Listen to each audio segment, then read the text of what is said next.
எதை கொண்டும் பிசாசு நம்மளை பயமுறுத்தவே கூடாது. நம்மளை பயமுறுத்தி பயமுறுத்தி பயமுறுத்தி வாழ்நாள் முழுக்க வீணாக்கிடுவான்.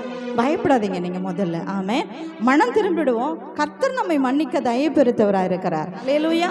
எவ்வளோ பாவிகளா இருந்து நம்மை மன்னித்தது என் ஆண்டவர் சொல்றாரு. நம்மளை சகோதரர்கள் என்று சொல்ல அவர் வெட்கப்படவே இல்லையா. அந்த ஆண்டவர் வெட்கப்படலையா. ஆமென். அல்லேலூயா. அப்படி ஒரு ஆசை, அப்படி ஒரு பாசம் அவங்க மேலே வைத்திருக்கிறார். ஆமென்.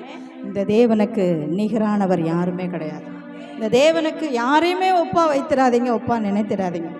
தேவனை காட்டிலும் உயர்ந்த இடத்துல யாரையும் வச்சிடாதீங்க. தேவனுக்குரிய காரியங்களை தேவனுக்கே செலுத்தணும்.